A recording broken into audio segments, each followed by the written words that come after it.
High, আমি আবৃতা। নতুন একটি ভিডিওতে তোমাদের সবাইকে ওয়েলকাম। আশা করছি তোমরা আগের ক্লাসগুলো দেখেছো এবং বুঝতে পেরেছো। তাহলে আজকের ক্লাসটা শুরু করি। দেখো, আমরা আগের দিন পড়েছিলাম যে ভূবৈচিত্র্যসূচক মানচিত্র কাকে বলে, তার কি বৈশিষ্ট্য আছে এবং কি গুরুত্ব রয়েছে। আজ আমরা পড়ব যে ভূবৈচিত্র্যসূচক মানচিত্রের সাথে আমাদের যে উপগ্রহ চিত্র আছে তার কি কি পার্থক্য রয়েছে। ঠিক আছে, এটা কিন্তু খুব ভালো করে পড়বে, তোমাদের কিন্তু পরীক্ষায় আসবে। কেমন? আমি শুরু করছি তাহলে। দেখো, আমাদের এই ভূবৈচিত্র্যসূচক মানচিত্র এবং উপগ্রহ চিত্রের যদি আমাদের পার্থক্য লিখতে দেয়, তাহলে আমরা প্রথম কি লিখব না, এই দুটোর সংজ্ঞা লিখব। যে কি না, আমার ভূবৈচিত্র্যসূচক মানচিত্র বলতে আমরা কি বুঝি। আমরা ভূবৈচিত্র্যসূচক মানচিত্র বলতে কি বুঝি, আমাদের ভূপৃষ্ঠের যে সকল বৈশিষ্ট্য রয়েছে, যে বৈচিত্র্যগুলো রয়েছে, তো সেগুলোকে আমরা যখন ম্যাপের মাধ্যমে তুলে ধরছি, সেগুলোকে বলা হচ্ছে আমাদের ভূবৈচিত্র্যসূচক মানচিত্র। উপগ্রহ চিত্র কি? উপগ্রহ চিত্র কিন্তু কোনো মানচিত্র নয়, এটা এক ধরনের চিত্র যেটা আমরা স্যাটেলাইটের মাধ্যমে তুলে থাকি। বোঝা গেল? আমাদের উপগ্রহ চিত্র কি করে, আমাদের ভূপৃষ্ঠের উপরে ছবি তোলে এবং আমাদের সেই ছবি থেকে আমরা বুঝতে পারি যে আমাদের কি কি ফিচার্স সেখানে রয়েছে। ঠিক আছে, এইবার সেকেন্ড পয়েন্টটা দেখো, যে দক্ষতা। দেখো, ভূবৈচিত্র্যসূচক মানচিত্র যখন তৈরি করা হয়, তোমাদেরকে আমি আগের দিন পড়িয়েছিলাম ক্লাসে যে বিভিন্ন ইনস্ট্রুমেন্টের ব্যবহার করা হয়। কি কি না, theodolite, prismatic compass, dumpy level, এই ধরনের বিভিন্ন ইনস্ট্রুমেন্টের ব্যবহার করা হয়। তো সেখানে মানচিত্র তৈরি করতেই কিন্তু অনেকটা দক্ষতার প্রয়োজন। কোনো রকম দক্ষতা ছাড়া কিন্তু এই মানচিত্র তৈরি করা যাবে না। আর যদি আমরা উপগ্রহ চিত্র দেখি, উপগ্রহ চিত্র তোলার জন্য কিন্তু সেই ধরনের কোনো দক্ষতার প্রয়োজন হয় না। সেটা কিন্তু স্যাটেলাইটে যে ক্যামেরা থাকে, সেই ক্যামেরার সাহায্যে সেই ফটোটা তোলা হয়। কিন্তু আমাদের কখন সেই দক্ষতাটার প্রয়োজন হয় না, আমরা যখন এই উপগ্রহ চিত্রটাকে ইন্টারপ্রেট করব বা অ্যানালিসিস করব, বিশ্লেষণ করব। ঠিক আছে, তাহলে তখন আমাদেরকে এই উপগ্রহ চিত্রের কিন্তু উপগ্রহ চিত্র বিশ্লেষণের সময় আমাদের দক্ষতার প্রয়োজন হয়। তাহলে কি বললাম, যে ভূবৈচিত্র্যসূচক মানচিত্র তৈরিতেই আমাদের যে দক্ষতাটা প্রয়োজন হচ্ছে, উপগ্রহ চিত্রতে কিন্তু আমাদের সেটা প্রয়োজন হচ্ছে না। কখন প্রয়োজন হচ্ছে না, ডেটাটা কালেক্ট করার পরে, ইমেজটা তোলার পরে কিন্তু আমাদের সেই দক্ষতাটা প্রয়োজন হচ্ছে সেটাকে অ্যানালিসিস করার জন্য। আচ্ছা, এবার আমরা 3 নম্বর আসি প্রকৃতিতে। দেখো, ভূবৈচিত্র্যসূচক মানচিত্র কিন্তু হার্ড কপি হয়। মানে কি, ভূবৈচিত্র্যসূচক মানচিত্র যেহেতু অ্যানালগভাবে তৈরি করা হয়, ম্যানুয়ালি তৈরি করা হয়, তুমি হাত দিয়ে তৈরি করছো জিনিসটাকে, তো সেক্ষেত্রে ওটা কিন্তু হার্ড কপি হিসেবে থাকে। বোঝা গেল? আর উপগ্রহ চিত্র কি হয়, যেহেতু ওটা ছবি তোলা হয়, তাহলে ওটা হচ্ছে আমাদের সফট কপি হিসেবে থাকছে, কিন্তু আমরা ওটাকে হার্ড কপিতে পরিবর্তন করে নিতে পারি। বোঝা গেল? এবার আসছি আমরা নাম এবং প্রতীক চিহ্নের ব্যবহার। দেখো, আমাদের ভূবৈচিত্র্যসূচক মানচিত্রে তোমাদেরকে আমি বলেছিলাম যে ওখানে বিভিন্ন ধরনের প্রতীক চিহ্ন ব্যবহার করা হয়। যে আমার হসপিটাল থাকলে সেটা আমাদের কি চিহ্নে থাকবে, আমাদের রাস্তা থাকলে সেটা কাঁচা রাস্তা না পাকা রাস্তা, সেটার একটা প্রতীক চিহ্ন আলাদা থাকবে। তারপরে আমাদের ধরো কন্ট্রোল লাইন থাকছে, তারপরে আমাদের যে সেটেলমেন্ট থাকছে সেগুলো আমরা ছোট ছোট লাল বক্সে দেখতে পাবো। তো এগুলো কিন্তু এক একটা প্রতীক চিহ্ন। কিন্তু তোমরা যদি, এবং এছাড়াও কি থাকে না, প্রত্যেকটা জায়গার নাম লেখা থাকে, প্রত্যেকটা রাস্তার নাম লেখা থাকে। মানে ধরো তোমার একটা ন্যাশনাল হাইওয়ে গেছে, সেটা কোন ন্যাশনাল হাইওয়ে গেছে বা কোন রাস্তাটা গেছে, কোন নদীটা গেছে, সেটা কিন্তু লেখা থাকে। তাহলে নাম আর প্রতীক চিহ্ন দুটোরই ব্যবহার আমরা কিন্তু ভূবৈচিত্র্যসূচক মানচিত্রে আমরা দেখতে পাই। বোঝা গেল? কিন্তু যদি আমরা উপগ্রহ চিত্র দেখি, সেক্ষেত্রে কিন্তু সেরকম কোনো নাম বা প্রতীক চিহ্ন কিন্তু আমরা দেখতে পাই না। সেখানে আমরা কি দেখতে পাই না, রং দেখতে পাই, রঙের ভ্যারিয়েশন দেখতে পাই সেখানে আমরা। সেটা থেকে কিন্তু আমাদের অ্যানালিসিস করতে হয় যে উপগ্রহ চিত্রটা যে জায়গার তোলা, সেই জায়গার বৈশিষ্ট্য কী কী রয়েছে। বোঝা গেল? এইবার যদি আমরা দেখি রঙের ব্যবহার। রঙের ব্যবহার বলতে আমাদের উপগ্রহ চিত্রে তো আমরা রঙের ব্যবহার দেখি, সেটা সাদা কালো হতে পারে, বর্তমান সময় সেটা আমরা রঙিন রঙে দেখতে পাই। কিন্তু আমাদের উপগ্রহ চিত্রে আমরা দেখতে পাই কিনা ছদ্ম রঙের ব্যবহার দেখতে পাই। যে আমাদের এগ্রিকালচারাল ল্যান্ড বা সবুজ যে জায়গাগুলো রয়েছে, সবুজ গাছের পাতাকে আমরা কি দেখি না, লাল দেখি। বোঝা গেল? তাহলে আমরা কিন্তু ওখানে ছদ্ম রঙেরও ব্যবহার দেখতে পাই। কিন্তু আমাদের ভূবৈচিত্র্যসূচক মানচিত্রে আমরা যে অ্যাকচুয়াল যে কালার, যে আমাদের গাছের পাতা সবুজের রং আমরা সবুজই দেখব, জলের রং নীল তো আমরা নীলই দেখব সেখানে। বোঝা গেল? সেখানে কোনো ছদ্ম রঙের ব্যবহার হয় না। এবার আসছি আমরা চিত্রায়নের পদ্ধতি। চিত্রায়নের পদ্ধতি কি, যে আমরা যখন আমাদের ভূবৈচিত্র্যসূচক মানচিত্রটা তৈরি করছি তখন আমাদের বিভিন্ন ধরনের ইনস্ট্রুমেন্টের ব্যবহার হচ্ছে, আমরা পড়লাম আগে। তো সেটা কি না, আমাদের যখন আমরা এই মানচিত্রটা তৈরি করব তখন এই বিভিন্ন ইনস্ট্রুমেন্ট দিয়ে বিভিন্ন যন্ত্রপাতির মাধ্যমে আমাদের মাপ নিতে হয়, অনেক মাপঝোপ করে তারপর কিন্তু আমাদের এই মানচিত্রটা তৈরি করতে হয়। সঠিক মাপ ছাড়া কিন্তু আমরা এই মানচিত্রটা তৈরি করতে পারবো না। বোঝা গেল? আর উপগ্রহ চিত্রে কি, উপগ্রহ চিত্রে কিন্তু এইরকম কোনো চিত্রায়নের সেরকম কোনো পদ্ধতি নেই, সেটা জাস্ট একটা ছবি তোলা হয়, সেখানে সেন্সার থাকছে, সেন্সার সেই সূর্যরশ্মির যে যেটা সূর্যরশ্মি যেটা বেরিয়ে যাচ্ছে সেই জিনিসটাকে সেই প্রতিফলিত যে সূর্যরশ্মি সেটাকে, সেই এনার্জিটাকে তারা ক্যাপচার করছে এবং সেটা মেশিন সেই যে যন্ত্রটার মধ্যে, সেই স্যাটেলাইটের মধ্যে যে যন্ত্রপাতিগুলো রয়েছে তার মাধ্যমে কিন্তু ছবিটা তোলা হয়, কিন্তু সেরকম কোনো ম্যানুয়ালি কিন্তু সেই কাজগুলো হয় না। বোঝা গেছে? এবার কি হচ্ছে দেখো, এই পয়েন্টটা খুব ভালো করে বুঝবে, সময়ের সাথে পরিবর্তন। টোপোশিট কিন্তু সময়ের সাথে সাথে পরিবর্তন হয় না। 1970 সালের টোপোশিট কিন্তু পুনরায় আবার 2022 সালে আঁকা হয় না। বোঝা গেল? তো আমাদের কিন্তু এই টোপোশিটটা সময়ের সাথে সাথে পরিবর্তন হয় না, কিন্তু আমাদের উপগ্রহ চিত্র কিন্তু সময়ের সাথে সাথে পরিবর্তন হয়। তারা প্রতি দিন একই জায়গার ছবি তুলতে থাকে, বারে বারে একটা জায়গার ছবি তোলে, তাই জন্য আমরা সময়ের সাথে সাথে সেই জায়গার যে বৈশিষ্ট্যগুলো সেগুলোর যে পরিবর্তন সেটা কিন্তু আমরা দেখতে পাই। এই কারণে আমরা তোমাদেরকে আগের দিন তোমাদেরকে আমি পড়িয়েছিলাম যে উপগ্রহ চিত্রের সাথে কি করে আমরা ভূবৈচিত্র্যসূচক মানচিত্রকে তুলনামূলকভাবে আলোচনা করতে পারি কোনো জায়গাকে বিশ্লেষণ করতে।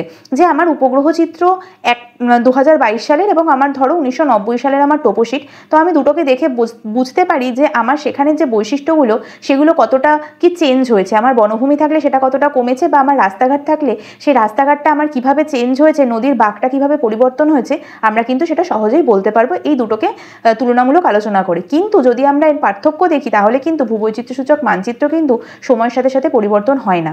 সেটা একবার আঁকা হয়ে যাওয়া মানে সেটা কিন্তু ওভাবেই থেকে যায়, ওই হার্ড কপিটা হিসেবেই কিন্তু থেকে যায়, সেটাকে কিন্তু বারে বারে একটা জায়গার কিন্তু টোপোশিট তৈরি করা হয় না। বোঝা গেছে? এবার দেখো যে আমাদের সমীক্ষার পদ্ধতি, সমীক্ষার পদ্ধতি কি না, আমাদের এই ভূবৈচিত্র্যসূচক মানচিত্র যখন আমরা তৈরি করি তখন কিন্তু আমাদের সেই জায়গাতে গিয়ে উপস্থিত থাকতে হয়। তাহলে আমি তোমাদেরকে আগের দিন বলেছিলাম যে ভূবৈচিত্র্যসূচক মানচিত্রের কিছু স্কেল হয়, সেই অনুযায়ী যে টোপোশিটের যে নাম্বারটা বা ভূবৈচিত্র্যসূচক মানচিত্রের যে নাম্বারটা সেগুলোও কিন্তু চেঞ্জ হয়। তাহলে চলো আজকে আমরা পড়ছি যে এই স্কেলগুলো কী কী। দেখো, আমাদের এই ভূবৈচিত্র্যসূচক মানচিত্রের 5টা স্কেল হয়। কি কি? Million sheet, degree sheet, half inch sheet, inch sheet, আরেকটা কি নতুন সিরিজ শিট। বোঝা গেল? এবার দেখো তোমাদের এই পার্ট থেকে কীরকম কোয়েশ্চেন আসতে পারে। প্রথমত তোমাদের শর্ট কোয়েশ্চেন কিন্তু আসে, সেটা এমসিকিউ হতে পারে, এসএকিউ হতে পারে। তোমাদের 2 নম্বরের একটা প্রশ্ন দিয়ে দিতে পারে যে মিলিয়ন শিট কাকে বলে, ইঞ্চি শিট কাকে বলে। ঠিক আছে, তাহলে তোমাদেরকে কিন্তু এই যে বৈশিষ্ট্যগুলো রয়েছে এগুলোকে লিখতে হবে। এখানে আমি তোমাদেরকে একটা স্কেলের যে বৈশিষ্ট্যগুলো আছে সেটা আমি বলে দিচ্ছি, বাকিগুলো তোমরা একটু পড়ে নেবে। আর এই যে বৈশিষ্ট্যগুলো প্রত্যেকটা স্কেলের আমি একটা ছক তোমাদের ভিডিওর মধ্যে আপলোড করে দেবো। ঠিক আছে, তোমরা একটু দেখে নেবে ওটা। আর আমি একটা বলে দিচ্ছি, বাকিগুলো তোমরা সেমভাবে পড়বে। দেখো, এখানে যে বৈশিষ্ট্যটা লেখা রয়েছে সেটা হচ্ছে মিলিয়ন শিটের। কি বলেছে? মিলিয়ন শিটের যে বিস্তার সেটা হচ্ছে 1 ডিগ্রি ইন্টু 1 ডিগ্রি। RF কত না 1:10 লাখ। ম্যাট্রিক স্কেল কি বলেছে? 1 সেমিতে 1 কিলোমিটার। ধরো আমি তোমাদেরকে আগের দিন বলেছিলাম যে কোনো ম্যাপ কিন্তু স্কেল ছাড়া হয় না।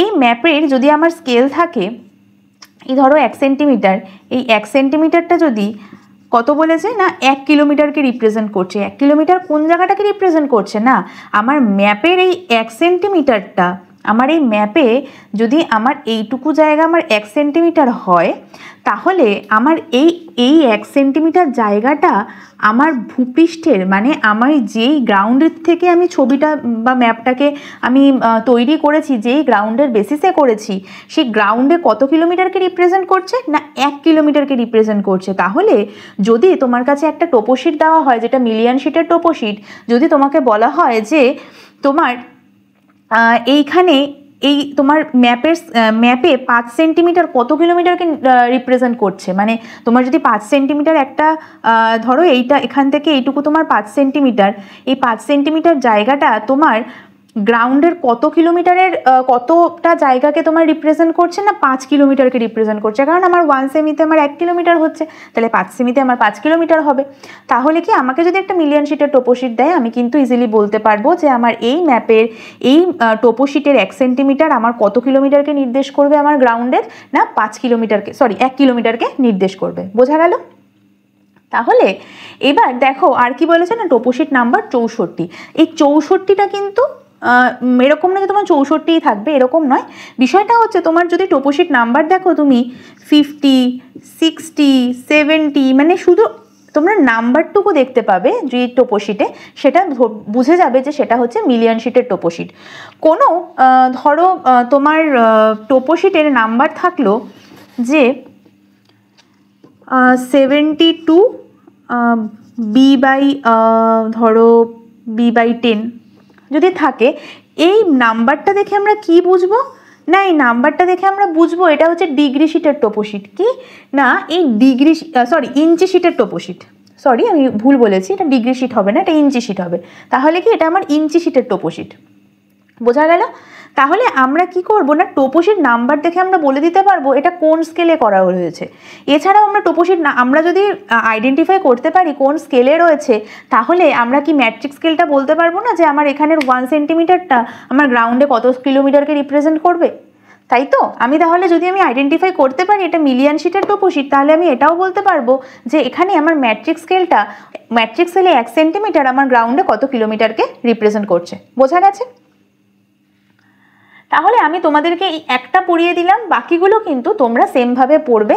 সেখানে এই যে বৈশিষ্ট্যগুলো রয়েছে সেগুলো কিন্তু তোমাদের চেঞ্জ হবে। আমি একটা ছক তো বললাম তোমাদেরকে আপলোড করে দেবো, তোমরা একটু দেখে নেবে। আর যদি এই কোয়েশ্চেনগুলো আসে তোমাদেরকে কিন্তু এইগুলোকেই কিন্তু লিখতে হবে। বোঝা গেছে? এবার দেখো আমরা পড়বো দূর সংবেদন ব্যবস্থা। এটা একটা নতুন কনসেপ্ট, তোমরা একটু ভালো করে বোঝো। দূর সংবেদন ব্যবস্থা কথাটার মধ্যে থেকেই তোমরা কিন্তু এর যে ডেফিনিশন বা সংজ্ঞা সেটা কিন্তু পেয়ে যাবে। কি বলছে দেখো, দূর সংবেদন মানে কি, দূর থেকে যখন আমরা কোনো বিষয় সম্পর্কে, কোনো বস্তু সম্পর্কে আমরা যখন তথ্য সংগ্রহ করি তখন কিন্তু সেটাকে বলা হবে আমার দূর সংবেদন ব্যবস্থা। দেখো এই দূর সংবেদন ব্যবস্থাতে কিন্তু আমাদের স্যাটেলাইটের মাধ্যমে কিন্তু আমাদের ছবিটা তোলা হয়। যে আমরা স্যাটেলাইট ইমেজ পাই সেটা কিন্তু এই দূর সংবেদন ব্যবস্থাতেই হয়।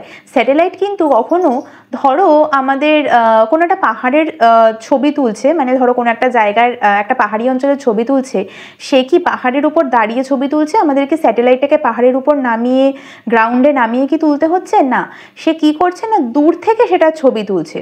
তখন সেটাকে আমরা বলবো হচ্ছে দূর সংবেদন ব্যবস্থা। যখন আমরা কোনো বস্তু সম্পর্কে জ্ঞান আহরণ করার জন্য দূর থেকে তার সম্পর্কে জানবো বা জ্ঞান আহরণ করব, তখন সেই ব্যবস্থাকে বলা হবে দূর সংবেদন ব্যবস্থা, যেখানে আমরা সেই বস্তুকে বা সেই জায়গাকে আমরা স্পর্শ করব না। বোঝা গেল? এবার দেখো এই দূর সংবেদন ব্যবস্থার কিছু সুবিধা রয়েছে, কিছু অসুবিধা রয়েছে। ঠিক আছে, এবার এই দূর সংবেদন ব্যবস্থার সুবিধাগুলো কি কি রয়েছে না, সঠিক তথ্য সংগ্রহ করা যায় বিস্তীর্ণ অঞ্চলের। মানে দেখো আমি আগে তোমাদেরকে প্রথম দিনই বলেছিলাম যখন আমরা উপগ্রহ চিত্র পড়ি, যে আমাদের উপগ্রহ চিত্র কি করে না অনেকটা উঁচুতে থাকে বলে সে পুরো পৃথিবীর যে ছবিটা সেটা কিন্তু আমাদের কাছে তুলে ধরে।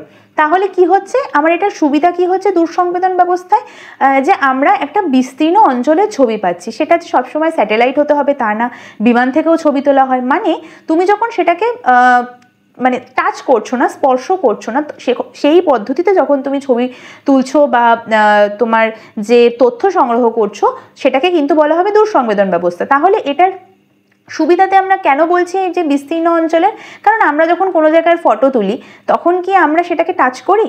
করি না। কি করি না, আমাদের ক্যামেরার মাধ্যমে আমরা সেটা ছবি তুলি। সেটা হতে পারে তোমার স্যাটেলাইট থেকে, সেটা হতে পারে বিমান থেকে, সেটা হতে পারে আমাদের ক্যামেরা থেকে। কিন্তু এখানে তোমরা মনে রাখবে যে দূর সংবেদন ব্যবস্থাটা বেশিরভাগ ক্ষেত্রে আমরা এই স্যাটেলাইট বা বিমানের যে চিত্র সেটাকেই আমরা ধরি। আমরা ক্যামেরার বিষয়ে কথাটা এখানে, মানে আমরা যখন ক্যামেরা থেকে ফটো তুলি সেটার কথা কিন্তু আমরা বলছি না। ঠিক আছে, তো দেখো এবার আমাদের এখানে কেন বলছি যে বিস্তীর্ণ অঞ্চলের ছবি, যে আমাদের অনেকটা জায়গার একসাথে আমরা তথ্য পাই। আমরা কিন্তু অল্প একটু জায়গার কিন্তু তথ্য এখানে পাই না, তো এটা আমাদের একটা সুবিধা। দ্বিতীয় পয়েন্ট কি আছে, দুর্গম অঞ্চলের তথ্য সংগ্রহ। ধরো যেখানে তুমি উঠতে পারছো না, যেই ধরো কোনো একটা পাহাড়ের চূড়োয় তুমি উঠতে পারছো না, যেখানে তোমার পক্ষে ওঠা সম্ভব নয়, প্রচণ্ড দুর্গম জায়গা, সেই জায়গাটা তুমি যেতে পারবে না, সেখানে তোমাকে কি করতে হবে না, তুমি এই দূরসংবেদন ব্যবস্থায় ছবি তুলতে পারো। মানে কি, তুমি বিমান থেকে ছবি তুলতে পারো, ঠিক আছে, তুমি স্যাটেলাইটের মাধ্যমে যদি মনে করো যে সেই অনেকটা অঞ্চলের যে ডেটাটা রয়েছে তুমি সেই ডেটাটা কালেক্ট করবে। কিভাবে কালেক্ট করবে না, ইমেজটা ডাউনলোড ইমেজ তুলবে, ইমেজটাকে প্রসেসিং করবে, তুমি অনেক কিছু জানতে পারবে ওখান থেকে। তাহলে কি হচ্ছে না, আমরা এখান থেকে যেই দুর্গম জায়গা যেগুলোতে আমরা যেতে পারি না সেই অঞ্চলেরও কিন্তু আমরা ডেটা কালেক্ট করতে পারবো। এবার দেখো আসছি আমরা ডিজিটাল তথ্য। এই ডিজিটাল তথ্য মানে কি, আমরা যখন এই উপগ্রহ চিত্র বা ধরো দূরসংবেদন ব্যবস্থায় যখন আমরা ডেটা কালেক্ট করছি, আমরা ইমেজ তুলছি, তখন আমাদের কি হয় না, আমরা ডিজিটালি তথ্যটাকে সংরক্ষণ করছি। এক্ষেত্রে কিন্তু আমাদের কোনো রকম ম্যানুয়ালি যোগ বিয়োগ গুণভাগ করার দরকার পড়ে না। আমরা কি করি না, ডিজিটালি ডেটাটা কালেক্ট করার পরে আমরা কম্পিউটারে প্রসেসিং করি, তাই জন্য কিন্তু আমাদের ভুল হওয়ার সম্ভাবনা অনেকটা কমে যায়। বোঝা গেছে? এটা হচ্ছে আমাদের দূরসংবেদন ব্যবস্থার যে সুবিধাগুলো রয়েছে সেগুলো। এবার আমরা আসছি যে আমাদের দূরসংবেদন ব্যবস্থায় কী কী অসুবিধা রয়েছে। দেখো, এখানে বিশেষ দক্ষতার প্রয়োজন রয়েছে। মানে আজকে যারা ধরো এই ক্যামেরা থেকে ছবি তুলছে বা স্যাটেলাইট তৈরি করছে, স্যাটেলাইটটাকে কন্ট্রোল করছে, তারা কিন্তু বিশেষভাবে দক্ষ সেই বিষয়। তুমি কিন্তু বিশেষ দক্ষতা ছাড়া এই ফিল্ডে কিন্তু তোমরা কাজ করতে পারবে না, ঠিক আছে? তাহলে এটা কিন্তু একটা দূরসংবেদন ব্যবস্থায়, ধরো আমি স্যাটেলাইট ইমেজ নেব, আমি স্যাটেলাইট কন্ট্রোল করবো, কিন্তু আমি জানিই না কী করে স্যাটেলাইটটাকে কন্ট্রোল করতে হয়, কিভাবে সেটা কাজ করে, ঠিক আছে? তাহলে কি হবে, আমরা সেটা কিন্তু ইউজ করতে পারবো না। তো সেটা একটা কিন্তু আমাদের অসুবিধা। দ্বিতীয় আসি আমরা কি না, ব্যয়বহুল। এই স্যাটেলাইট বলো বা ধরো ক্যামেরা, এই যে বিষয়গুলো রয়েছে এগুলো কিন্তু অনেকটাই ব্যয়বহুল। এটা কিন্তু সমস্ত দেশ বা সমস্ত মানুষ কিন্তু সমানভাবে অ্যাফোর্ড করতে পারে না। কেন পারে না? কারণ স্যাটেলাইট যখন তৈরি হচ্ছে বা স্যাটেলাইট যে দেশ পাঠাচ্ছে সেই দেশের কাছে পর্যাপ্ত অর্থ থাকতে হবে সেটাকে মেনটেনেন্সের জন্য বা সেটাকে কন্ট্রোল করার জন্য, তাই তো? তাহলে আজকে ইন্ডিয়া কেন এগিয়ে যাচ্ছে? কারণ ইন্ডিয়া কিন্তু আজকে এই স্যাটেলাইটগুলোকে পাঠাতে পারছে এবং তারা অনেক বেশি তথ্য সংগ্রহ করতে পারছে, তাই না? এবার ধরো যেই দেশগুলো পাঠাতে পারছে না, তাহলে কি তারা এই আমাদের যারা ডেভেলপিং কান্ট্রি রয়েছে বা ডেভেলপড কান্ট্রি রয়েছে তাদের সাথে কি কখনো সেই প্রতিযোগিতায় জিততে পারবে না, কারণ তাদের কাছে টাকা নেই, তারা এই ধরনের যে টেকনোলজিগুলো তারা সেগুলো কিন্তু ব্যবহার করতে পারছে না। এটা কিন্তু একটা নেগেটিভ দিক। এবার আসি আমরা 3 নম্বরে, যে বিস্তারিত তথ্যের অভাব। ধরো তুমি যখন একটা স্যাটেলাইট ইমেজ কালেক্ট করবে, ধরো তুমি একটা স্যাটেলাইট ইমেজ নিলে, তুমি সেটাকে প্রসেসিং করবে। তো আমরা কি করি, যখন একটা স্যাটেলাইট ইমেজ ডাউনলোড করি তখন আমরা 4টে মাসকে আমরা সিলেক্ট করি। কি না, নভেম্বর, ডিসেম্বর, জানুয়ারি, ফেব্রুয়ারি। কেন না, এই সময় যে স্যাটেলাইট ইমেজগুলো তোলা হয়েছে সেই সময় স্যাটেলাইট ইমেজগুলোতে কিন্তু মেঘের পরিমাণ কম। ধরো তুমি একটা ছবি তুললে, সেখানে দেখলে পুরো ছবিটাই সাদা সাদা সাদা সাদা, স্যাটেলাইট ইমেজের কথা বলছি। সেটা মানে কি, সাদা থাকা মানে হচ্ছে সেটা তোমার কি রয়েছে, যেখানে ক্লাউড কভার রয়েছে, মানে কি মেঘ রয়েছে। তাহলে কিন্তু তুমি ভূপৃষ্ঠের যে এক্স্যাক্ট যে বৈশিষ্ট্যগুলো তুমি কিন্তু বুঝতে পারবে না, ঠিক আছে? তাহলে এটা একটা আমাদের কি না, আমরা তাহলে কি বিস্তারিত তথ্যের অভাব পাচ্ছি, আমরা তথ্য কিন্তু সঠিকভাবে পাচ্ছি না। এছাড়াও যখন আমরা ছবি তুলি তখন কিন্তু সব ডিটেল পাই না। আমরা গ্রাউন্ড বেসে যখন কাজ করি তখন কিন্তু আমরা ফিল্ডে গিয়ে যখন আমরা ডেটা কালেক্ট করছি আমরা অনেক বেশি ডেটা পাচ্ছি। মানে কি, শুধুমাত্র আমার যে অবজেক্টিভ রয়েছে কাজের বা উদ্দেশ্য রয়েছে সেটার বাইরে গিয়েও আমরা সেই এলাকা সম্পর্কে, সেই মানুষ সম্পর্কে এবং সেই মানে জায়গা সম্পর্কে আমরা অনেক বেশি জানতে পারছি, যেটা কিন্তু আমরা সেকেন্ডারি ডেটা বা ধরো আমরা এই ইমেজ থেকে যদি কালেক্ট করতে যাই সেটা কিন্তু আমরা পাই না। তো সেক্ষেত্রে একটা বিস্তারিত তথ্যের অভাব কিন্তু এখানে থেকে যায়। তো এটা হচ্ছে আমাদের দূরসংবেদন ব্যবস্থায় যে নেগেটিভ দিকগুলো রয়েছে সেগুলো। বোঝা গেল? দেখো, এবার আমরা একটা ছোট্ট কনসেপ্ট পড়বো, যেটা হচ্ছে সেন্সার। আমি তোমাদেরকে প্রথম দিন পড়ানোর সময় উপগ্রহ চিত্র বলে দিয়েছিলাম যে উপগ্রহ চিত্র তোলার সময় একটা সেন্সারের দরকার হয় স্যাটেলাইটে, সেটাই এটা, ঠিক আছে? তাহলে আমরা কি পড়েছিলাম, সেন্সার বলতে আমরা কি বুঝি?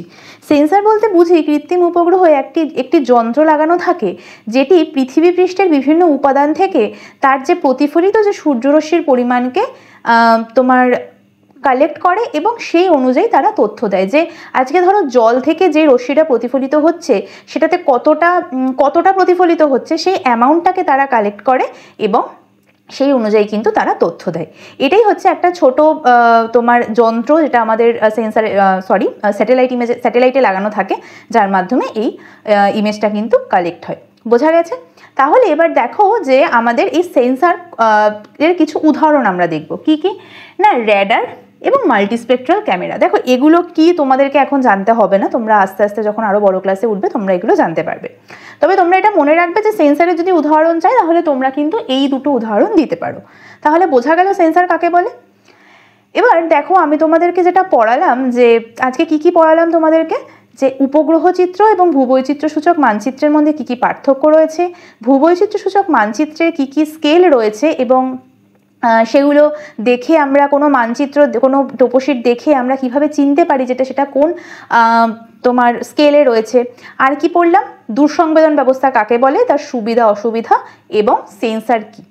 বোঝা গেল। তাহলে এই জিনিসগুলো তোমরা একটু ভালো করে বাড়িতে পড়ো, আমি যেগুলো বললাম একটু পড়ো, কারণ এই পার্টটা থেকে কিন্তু তোমাদের কোয়েশ্চেন আসে, আর যদি খুব ভালো লিখে আসতে পারো কিন্তু এই পার্টে কিন্তু নাম্বার ওঠে। বোঝা গেল?